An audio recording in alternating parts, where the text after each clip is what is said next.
नमस्कार दोस्तों, आप सभी का फिर से एक बार स्वागत है मेरे YouTube चैनल रोथिन्स अकाउंटेंसी क्लासेस पर। दोस्तों, आज मैं डिस्कस करूंगा कॉस्ट अकाउंटिंग का एक चैप्टर जिसका नाम है कॉस्ट शीट। इसका क्लासिफिकेशन, कॉस्ट का कॉन्सेप्ट और कॉस्ट शीट कैसे बनाया जाता है, इसके ऊपर मैं आज आप लोगों को बताऊंगा और कॉस्ट शीट बनाने में मैं आप लोगों का मदद करूंगा। कॉस्ट शीट जो चैप्टर है दोस्तों, ये हर एक यूनिवर्सिटीज में बीकॉम के, बीबीए के, एमबीए, फिर एमकॉम, फिर प्रोफेशनल कोर्सेज जैसा कि कॉस्ट अकाउंटिंग कोई कर रहा है आईसीडब्ल्यूए, फिर चार्टर्ड अकाउंटेंट पढ़ रहा है या फिर कंपनी सेक्रेटरीशिप पढ़ रहा है, सभी के लिए ये कॉस्ट शीट जानना बहुत जरूरी है।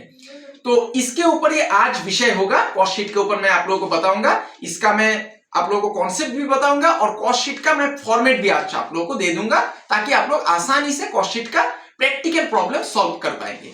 वीडियो शुरू करने से पहले दोस्तों, आप सभी से मेरा एक छोटा सा निवेदन है, अगर अभी तक आप लोगों ने मेरा चैनल को सब्सक्राइब नहीं किया है तो चैनल को सब्सक्राइब जरूर कर लीजिएगा और बेल आइकन को दबाना मत भूलिएगा। और दोस्तों, अगर आप लोगों को मेरा वीडियोस अच्छा लगता है तो इसे लाइक, शेयर और कमेंट जरूर कीजिएगा। दोस्तों, आप लोग मुझे इंस्टाग्राम और फेसबुक में भी फॉलो कर सकते हैं, इसका लिंक मैं नीचे डिस्क्रिप्शन बॉक्स में दे दूंगा। तो चलिए दोस्तों, बिना देरी किए आज के विषय की तरफ आगे बढ़ते हैं।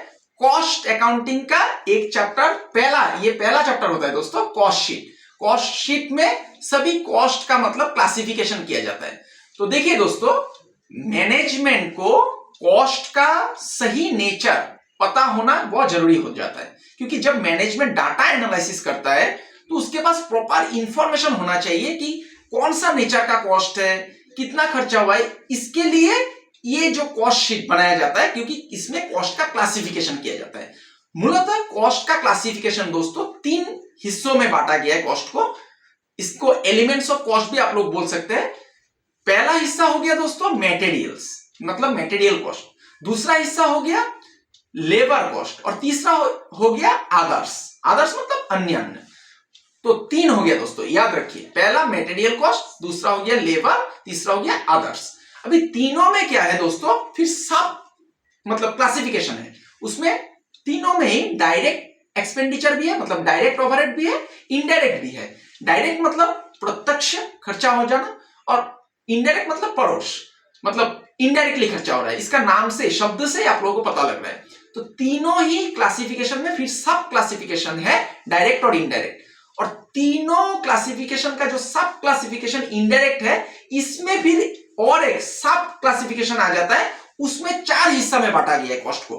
पहला प्रोडक्शन ओवरहेड, या फिर इसको आप लोग वर्क्स ओवरहेड भी बोल सकते हैं। प्रोडक्शन मतलब कहां होता है दोस्तों, फैक्ट्री में जो खर्चा होता है प्रोडक्ट को बनाने में, उसका खर्चा को, मतलब मशीन के लिए जो खर्चा हो रहा है, प्रोडक्ट बनाने के लिए जो खर्चा हो रहा है, ये सबको प्रोडक्शन ओवरहेड बोला गया है। फिर दूसरा आता है एडमिनिस्ट्रेटिव ओवरहेड। एडमिनिस्ट्रेटिव मतलब अभी से प्रोडक्ट फैक्ट्री को मतलब देख रेख के लिए एक मैनेजमेंट का जरूरी है, एक ऑफिस का जरूरत है, वहां पर एडमिनिस्ट्रेशन के लिए कितना खर्चा हो रहा है। दूसरा भाग हो गया एडमिनिस्ट्रेटिव ओवरहेड। तीसरा हिस्सा हो जाता है दोस्तों सेलिंग ओवरहेड। सेलिंग मतलब सामान बनाने के बाद कुछ खर्चा आ सकता है बेचने के समय, तो उसको सेलिंग ओवरहेड बोला गया है। फिर चौथा हिस्सा जो आता है उसको बोला गया डिस्ट्रीब्यूशन ओवरहेड। डिस्ट्रीब्यूशन मतलब सामान का डिस्ट्रीब्यूशन, जब सेलिंग के समय, बेचने के समय कैसे डिस्ट्रीब्यूशन होगा, उस डिस्ट्रीब्यूशन पॉइंट ऑफ व्यू से, मतलब डिस्ट्रीब्यूशन का समय कुछ खर्चा हो जाता है, उसको डिस्ट्रीब्यूशन ओवरहेड बोला गया है। तो दोस्तों, ये हो गया मोटा मोटी मैंने एक ग्लिम्स दिया आप लोगों को कि कॉस्ट का क्लासिफिकेशन क्या क्या होता है। तो कॉस्ट शीट बनाने के लिए दोस्तों आप लोगों को मैं एक फॉर्मेट दे देता हूं।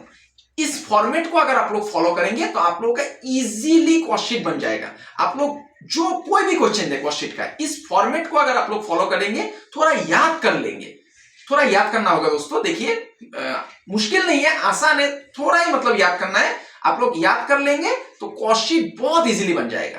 तो मैं अभी एक फॉर्मेट आप लोगों को दिखाऊंगा करके, मतलब बना के दिखाऊंगा। आप लोग इसको स्क्रीनशॉट लेके इसको याद कर लीजिएगा। अगला क्लास में मैं कॉस्ट शीट का क्वेश्चन आप लोगों के सामने बना करके दिखाऊंगा। तो अभी मैं कैमरा को बोलूंगा कॉपी की तरफ फोकस करने के लिए। तो देखिए दोस्तों, मैं कॉस्ट शीट का आप लोगों को फॉर्मेट दे देता हूं यहाँ पर। इसका आप लोग स्क्रीनशॉट ले लीजिएगा, पूरा बना लेने दीजिए मुझे। उसके बाद लास्ट में जाके आप लोग कॉस्ट शीट का फॉर्मेट का स्क्रीनशॉट ले लीजिएगा। बहुत आसान है, स्पेसिमेन ऑफ कॉस्ट शीट, या फिर आप लोग इसको स्टेटमेंट ऑफ कॉस्ट भी बोल सकते हैं।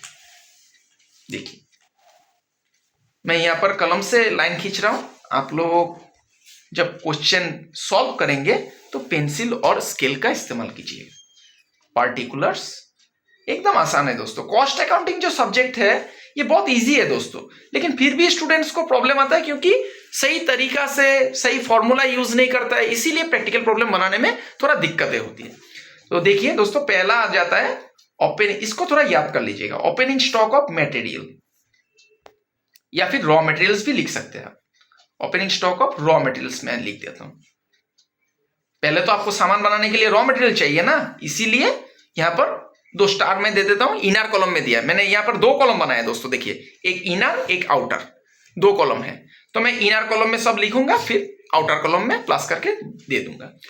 तो सामान बनाने के लिए आपको रॉ मटेरियल चाहिए, रॉ मटेरियल ओपनिंग स्टॉक अगर पहले से है तो रॉ मटेरियल का ओपनिंग स्टॉक लिख दीजिए। फिर add purchase of raw material, purchase of raw materials, ये आ जाएगा दोस्तों।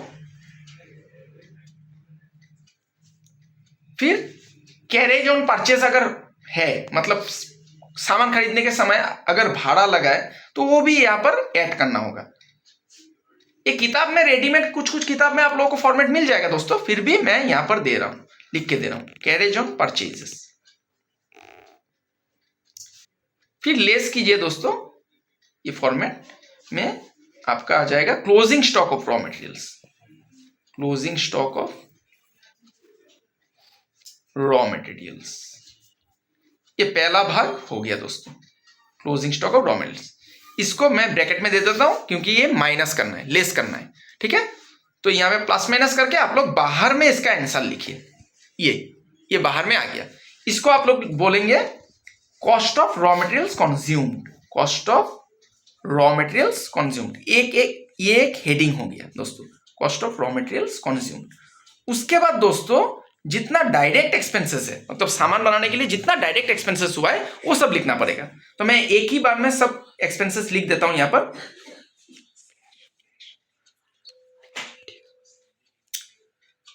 डायरेक्ट एक्सपेंसेस मान लीजिए डायरेक्ट वेजेस है, फिर आपका हो सकता है मैं यहां पर ऑब्लिक देके लिख देता हूं, स्लैश देके, डायरेक्ट एक्सपेंसेस कुछ हो गया उसको लिखिए, डायरेक्ट वेजेस, डायरेक्ट एक्सपेंसेस, या फिर आप लोग प्रोडक्टिव वेजेस भी लिख सकते हैं। प्रोडक्टिव वेजेस भी दिया रह सकता है क्वेश्चन में, ये भी डायरेक्ट एक्सपेंसेस है। तो ये सब आप लोग प्लस कर लीजिए। तो करके फिर इसको जितना आएगा अमाउंट ये बाहर में बिठा दीजिए। फिर ऊपर में जो cost of raw material consumed आया इसके साथ इसको जोड़ दीजिए। जोड़ने के बाद जो हेडिंग मतलब आंसर आएगा उसको बोला जाएगा प्राइम कॉस्ट। ये हो गया दोस्तों। देखिए पहले रॉ मटेरियल का खर्चा सब आया, मतलब सामान खरीदने के बनाने के लिए जो सब रॉ मटेरियल चाहिए उसको मैंने लिखा। फिर सामान बनाने के लिए जो डायरेक्ट एक्सपेंसेस है फिर प्राइम कॉस्ट में आ गया। अभी दोस्तों फैक्ट्री में जो खर्चा होता है फैक्ट्री का खर्चा सब आएगा। यहां पर वेराइटीज काइंड्स ऑफ फैक्ट्री का खर्चा हो सकता है, तो मैं एक ही बार में लिखूंगा फैक्ट्री ओवरहेड्स। आप लोगों को क्वेश्चन में उल्लेख क्या रहेगा, कौन सा फैक्ट्री का खर्चा है, आप लोगों को देख के सिर्फ समझना है नेचर उसका। फैक्ट्री ओवरहेड्स या फिर वर्क्स ओवरहेड भी बोल सकते हैं आप लोग, वर्क्स भी बोल सकते हैं, फैक्ट्री ओवरहेड्स या फिर वर्क्स ओवरहेड्स। कई सारा खर्चा रहेगा दोस्तों, मैं यहाँ पर नहीं लिख रहा हूं, एक ही बार में मैंने लिख दिया। फिर दोस्तों यहाँ पर आप लोगों को क्वेश्चन में ओपनिंग वर्क इन प्रोग्रेस भी दिया रह सकता है, इसको यहां पर ही ऐड करना होगा। Opening work in progress, opening work in progress, इसको लिख दीजिए। फिर less closing work in progress,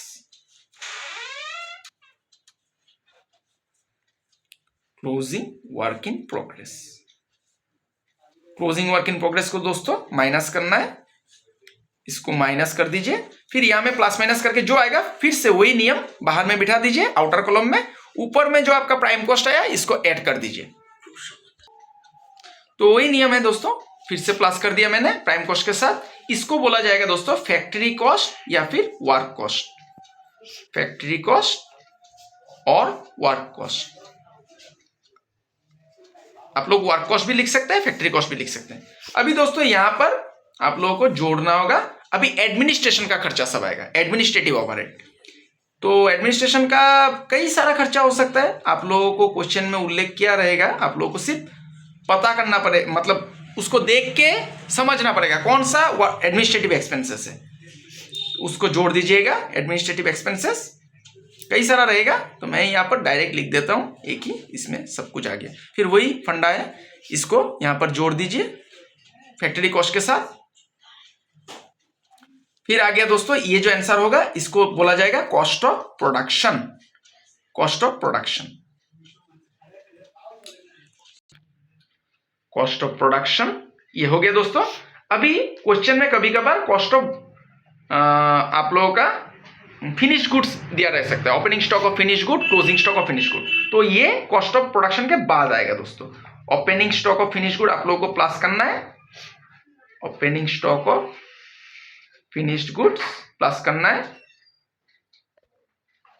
फिर closing stock of finished goods दोस्तों माइनस करना है, less closing stock of finished goods, finished goods ये माइनस कर दीजिए यहां से, फिर बाहर में बिठा दीजिए, एक ही नियम है। फिर इसको जो आया आपका, इसको कॉस्ट ऑफ प्रोडक्शन के साथ जोड़ दीजिए, इसको बोला जाएगा cost of goods sold, cost of goods sold. तो इसको मैं बोलूंगा कैमरा को कि फोकस करने के लिए पूरा को आप लोग स्क्रीनशॉट ले लीजिएगा, यहां तक मैंने बनाया, आगे मैं और बनाऊंगा, पूरा आप लोग स्क्रीनशॉट ले लीजिएगा दोस्तों, ये फॉर्मेट है, ठीक है। मैं पेज पलट रहा हूं, अभी थोड़ा और बाकी है दोस्तों, थोड़ा वीडियो में अंत तक बने रहिए, आप लोगों को कॉस्ट शीट बनाने में बहुत मदद होगा ये फॉर्मेट से। कॉस्ट ऑफ गुड्स सोल्ड के बाद दोस्तों जो सेलिंग एंड डिस्ट्रीब्यूशन एक्सपेंसेस है, सेलिंग का मतलब सामान बनाने के बाद तो आपको बेचना है, और बेचने के समय डिस्ट्रीब्यूशन का भी एक्सपेंसेस आ सकता है, तो डिस्ट्रीब्यूशन और सेलिंग का एक्सपेंसेस यहां पर आता है कॉस्ट ऑफ गुड्स सोल्ड के बाद, selling and distribution expenses, selling and distribution expenses, इसको यहां पर इनर कॉलम में लिख दीजिए। जो सब रहेगा आप लोगों को नेचर पता करना है, कई सारा खर्चा रहेगा वो सब लिख दीजिएगा। फिर यहां पर दोस्तों फिर बाहर बिठा दीजिए कॉस्ट ऑफ गुड्स सोल्ड, जो पहला पेज में आया था ये कॉस्ट ऑफ गुड्स सोल्ड, ये कॉस्ट ऑफ गुड्स सोल्ड आया था, इसके साथ इसको जोड़ दीजिए।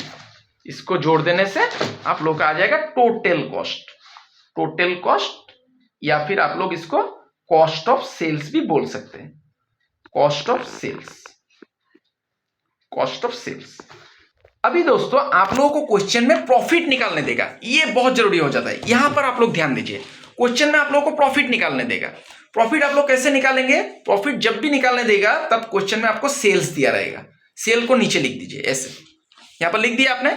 सेल्स से क्या कीजिए, सेल्स से आप लोग कॉस्ट को माइनस कर दीजिए, ये सेल्स हो गया, मान लीजिए सेल 2 लाख है, कॉस्ट आपका आ गया 1.5 लाख, तो 2 लाख से 1.5 लाख को माइनस कीजिए, यहां पर 50,000 आएगा, ये हो जाएगा आपका प्रॉफिट। प्रॉफिट बैलेंसिंग फिगर होगा दोस्तों, ये मैं BF बैलेंसिंग फिगर लिख देता हूं। ये प्रॉफिट जो है दोस्तों ये दिया नहीं रहता है, ये निकालना पड़ेगा। प्रॉफिट निकालने के लिए आपको क्वेश्चन में सेल रहना जरूरी है, तो सेल दिया रहेगा, सेल से आप क्या कीजिए, ये टोटल कॉस्ट को माइनस कर दीजिए, ये जो टोटल कॉस्ट हम लोगों ने निकाला है इसको माइनस कर दीजिए, आपका प्रॉफिट निकल के आ जाएगा।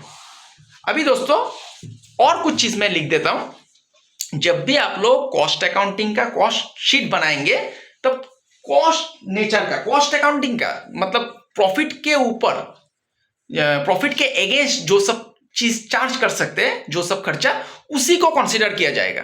फाइनेंशियल अकाउंटिंग का, फाइनेंशियल अकाउंटिंग का कोई भी चीज यहां पर आप लोग लिख नहीं सकते, जैसे कि ये सब चीज आप लोग नहीं लिख सकते, डिस्काउंट हो गया, गुडविल रिटर्न ऑफ हो गया, ये सब फाइनेंशियल अकाउंटिंग का चीज है, मतलब इसको आप लोग प्रॉफिट के अगेंस्ट चार्ज नहीं कर सकते, तो ये सब नहीं लिखना है। इनकम टैक्स हो गया, फिर आपका दोस्तों डिवेंचर, इंटरेस्ट ऑन डिवेंचर हो गया, इंटरेस्ट ऑन डिवेंचर, ये सब चीजें दोस्तों आप लोगों को इग्नोर करना है। Discount, goodwill written off, income tax, interest on debenture, profit और loss on sale of asset, fixed asset, ये सब आप लोगों को इग्नोर करना है। प्रॉफिट और oblique loss on sale of